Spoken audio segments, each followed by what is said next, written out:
Bruce Anderson's goals last season were not enough to keep Livingston in the top flight, but they might be enough to help navigate Kilmarnock through the qualifying rounds as he joins his brand new club as a free agent. Welcome back, guys, to Fog Football. Supposedly, the pies at Kilmarnock are great, and I guess Bruce Anderson is going to find that out because he has joined Kilmarnock as a free agent. He left Livingston essentially after they got relegated. He played well last season.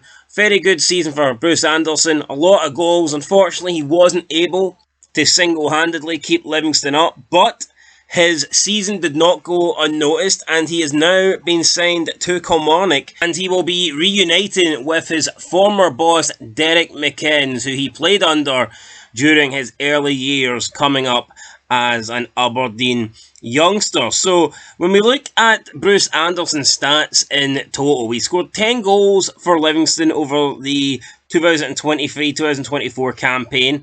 He scored 7 goals in the 2022-2023 campaign, and he scored 13 goals in the 2021-2022 campaign. So there are some decent numbers in there. Obviously, the numbers dropped off this season because Livingston were really poor and they just weren't scoring goals in general.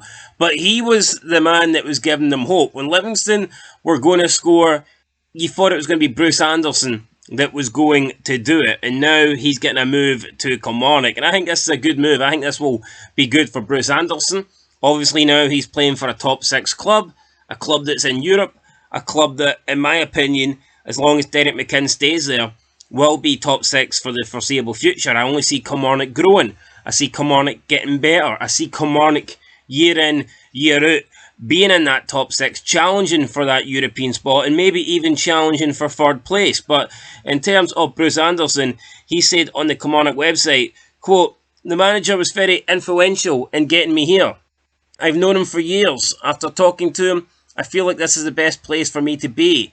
What made Kilmarnock feel like the right choice, though, was watching them last season. The way they play really suits me. My first competitive game will be in the Europa League. That's massive, and that's another reason why I was chomping at the bit to sign." End of quote. Look, it makes sense. Kilmarnock right up there in the European spots, getting to play European competitions. And yes, they might not qualify, they might not make it into the group stages, but Kilmarnock are guaranteed 2 ties. So you're getting 4 games of European football, 2 at home, 2 away, and they're going to be big moments for those Kelly players. People will maybe laugh and say, well, you're going to Kilmarnock to play, two ties or whatever, 4 games, but that's a lot. That's a big moment, especially looking at some of the teams that you could get. Bruce Anderson could find himself possibly playing against maybe, let's say, an Ajax. And what a moment that would be in his career. So I can totally understand why someone would want to play for a European club, even if they're not expected to make it into the group stages. Derek McInnes, though, he was also speaking on Kilmarnock's website. He says, quote, "There was a lot of clubs interested in taking Bruce. A number 9 out of contract of Bruce's age and experience, there's always that interest. We feel like he can complement what we have at the club already. He's a free agent and he's a boy I know well. He plays off the shoulder and is a natural finisher.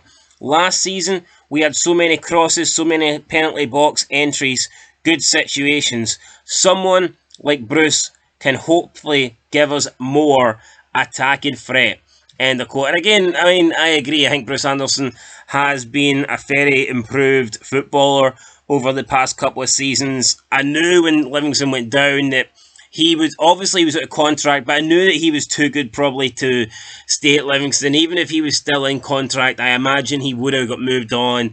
I think Livingston would have tried to have sold him to get some money, and I think he deserves a chance at Kilmarnock. And I think this signing will be a good opportunity for both player and club. We know that Kilmarnock have good attacking options, but the likelihood is they could be losing some of them. So not only are they bringing in Bruce Anderson to bolster their attack, they could also be bringing Bruce Anderson in to try and replace some of the outgoing players. Someone like a Daniel Armstrong, I just cannot see being at Kilmarnock next season. And I know Bruce Anderson and Armstrong aren't in the same position, but Daniel Armstrong is so important going forward from the wide areas, from the midfield position in that Kilmarnock team, that losing Daniel Armstrong, you are going to lose a lot of goals and assists with him. So I think it is important that they bring in attacking players to try and make up for that. And of course, in European football, if they do get into the group stage, and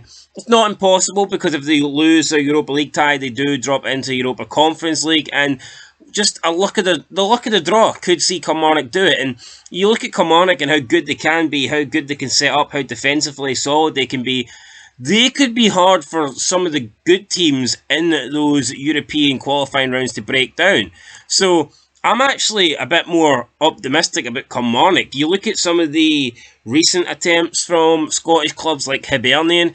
I much favour Kilmarnock getting into the group stage than I do Hibs, as long as they can, get a decent draw. So I think this is good for Bruce Anderson. He deserves to stay in the Premiership, and Kilmarnock, what a team that is to be at. Outside of obviously the Old Firm and Hearts, Kilmarnock are probably the team where you want to be right now. Obviously, Aberdeen and Hibs are big clubs, but they're going through rebuilding periods. There's no guarantee if they're going to be any good next season, and they don't have the European football that Kilmarnock can offer. So I think it's good for Kelly. I think it's good for Bruce Anderson. If I'd had to rate this signing from a Kilmarnock perspective, I'd probably rate it a solid 7 out of 10. I think Bruce Anderson's been good over the past couple of seasons. I think he's proved that he can be a player, and it's good to see him getting his way back towards the top of Scottish football, because I think he deserves that opportunity. Anyway, guys, that's it.